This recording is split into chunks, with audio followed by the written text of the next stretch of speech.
back in 2009, President Obama's DHS found out. They try to explain, they try to tell people that the biggest threat America had was the white supremacist, the right-wing white supremacist terrorists. That was our biggest threat. If you take a look at those attacks that we've had that have killed Americans, except for 2001 when we had the 9/11, it has always been these right-wingers that have caused problems, that have killed, that have maimed in America. Now, when that report came out, the Republicans went crazy. Oh, that is not so. That is really an attack on veterans, an attack on this, or it's a right-wing attack. All that sort of stuff they started to come out with. Okay, it turns out that if you draw the charts from the time Obama's report came out till the current time, that is what we've seen. I want you to listen to this person here that participated in the insurrection against the United States at the Capitol in D.C. this week, and then we'll take it on the other side. I want to turn now to Ellison Barber in D.C.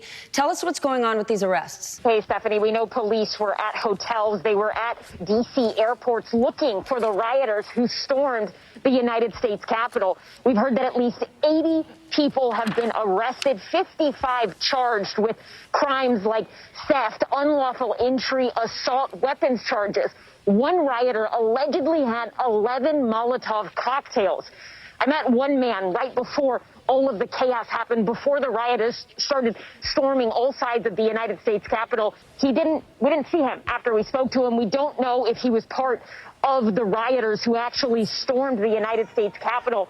But talking to him, he seemed to know something Capitol Police did not, that there was talk before it happened of people rushing the Capitol.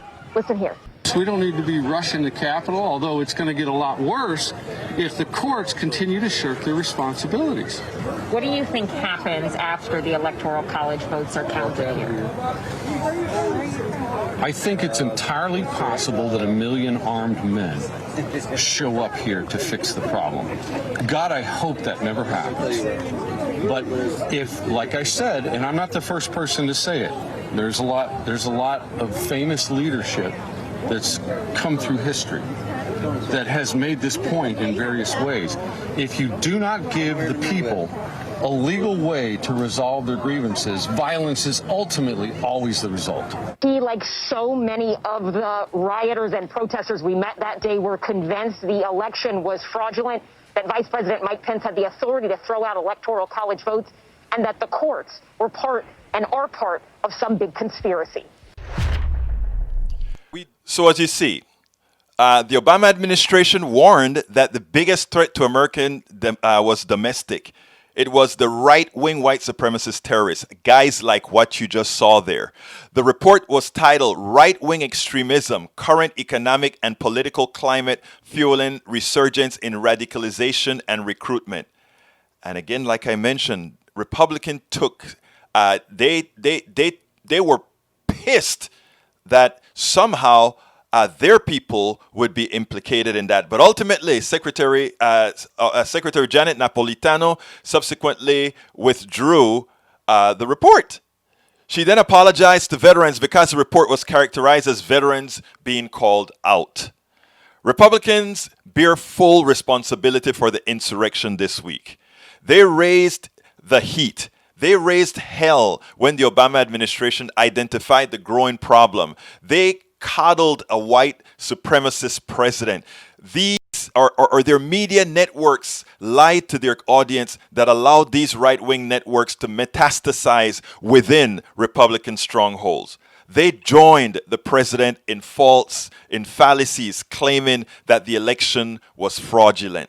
And then the Republican president issued the order to march on the Capitol. He told them to be strong. Wink, wink. He told them to be strong. The responsibility for what occurred, the responsibility for the insurrection is on Ted Cruz. It's on all the senators and Congress people that supported the fallacy that somehow the election was not legitimate. They provided the catalyst for the insurrection. The president provided the match. The president became the arsonist. The senators became the catalyst.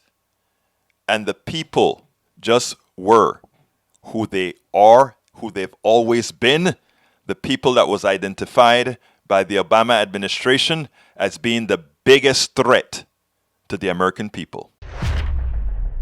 We spend a lot of time deconstructing the news, trying to parse it into a form that everybody can understand. We try to find those little nitpicks where it flies above the fray, etc.